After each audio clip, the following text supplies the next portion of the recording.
Waalaikumsalam warahmatullahi wabarakatuh. Saya Diana Melisa, izin mewawancarai kakak untuk memenuhi tugas keterampilan dasar keperawatan. Perkenalkan, nama saya Ririn Khairina. Saya berdinas di RSUD Padang Bagi. Baiklah, saya akan mengisi Mah, orang nggak Diana, itunya Diana.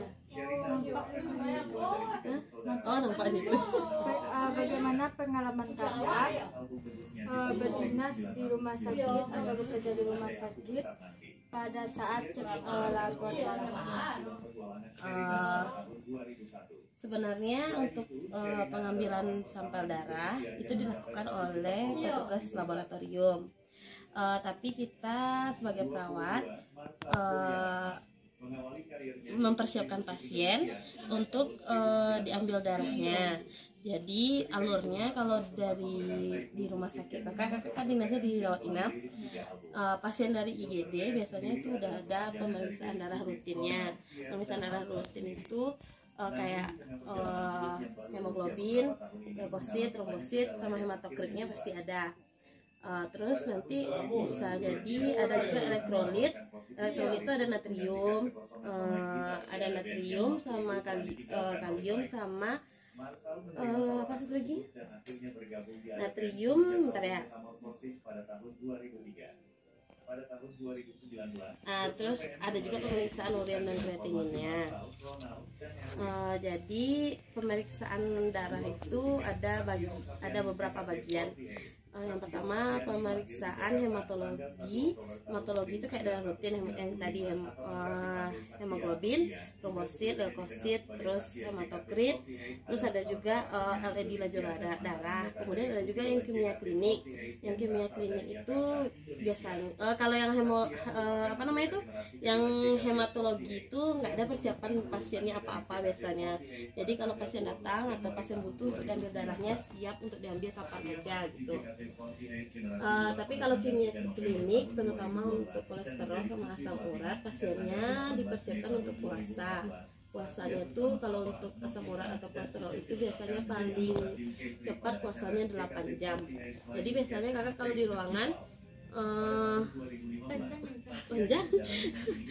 Jadi kakak biasanya kalau di ruangan mempuasakan pasien itu dari jam 12 malam sampai minimal jam 8 pagi. Nanti petugas labornya datang jam 8 pagi untuk mengambil darah pasiennya. Itu untuk pemeriksaan kimia klinik kayak kolesterol, asam urat, terus bisa juga albumin, terus apa lagi?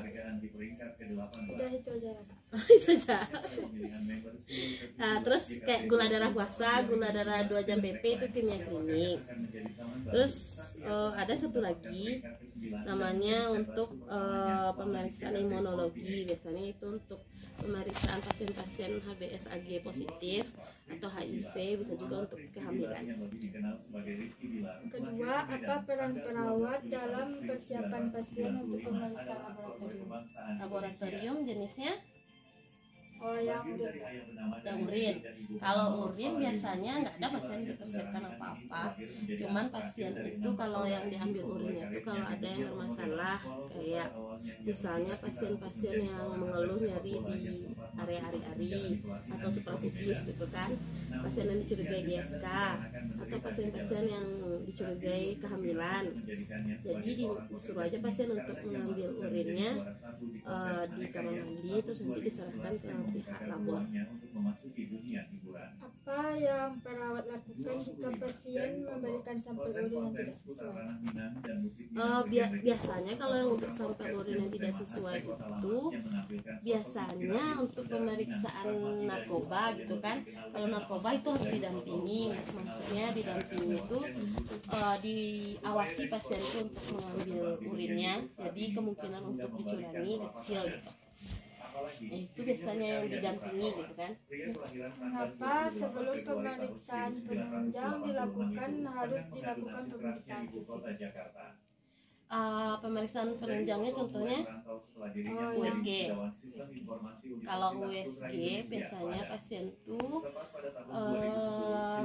dicurigai, misalnya kayak pemeriksaan USG abdomen, itu pasiennya dicurigai kayak ada massa di abdomennya atau ada kelainan lain, misalnya ada massa di dada, misalnya di payudara, misalnya di perut, bisa juga kan. Nah, makanya dilakukan pemeriksaan head to toe dulu gitu kan, baru nanti diarahkan untuk pemeriksaan USG. Persiapan apa saja yang harus dipersiapkan sebelum pemeriksaan fisik? Pemeriksaan fisik, kalau persiapan Cimot, nggak boleh. Fisik nggak ada kalau pemeriksaan fisik. Mau nggak boleh. Dia sedang kerja. Apa-apa, paling izin pasiennya. Kalau semua tindakan tuh kita harus izin dulu sama pasiennya terutama. Kalau pasiennya nggak sadar, minta izinnya sama keluarga. Tapi kalau pasiennya sadar, minta izinnya sama pasien aja. Minta izin aja untuk melakukan pemeriksaan head to toe ke pasiennya. Kapan waktu yang tepat untuk cek darah? Kalau cek darah, kalau darah pasien tuh misalnya kalau udah demam 3 hari baru dianjurkan untuk cek darah. Tapi kalau pasiennya datang baru demam sehari, biasanya nggak dianjurkan untuk cek darah. Tapi kalau kolesterol, asam urat itu tuh harus diperiksakan dulu kayak ceritain tadi. Apakah ronsen bisa melihat? Cimot sini. Tidak. Cimot sini. Ronsen itu cuma sebagai penunjang untuk sebuah diagnosa. Berarti untuk pemeriksaan penunjang ini perlu kolaborasi ya Kak?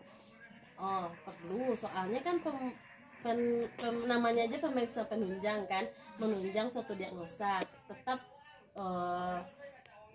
penegakan diagnosa itu berdasarkan data subjektif dan objektifnya, nanti baru dibantu dengan penunjang.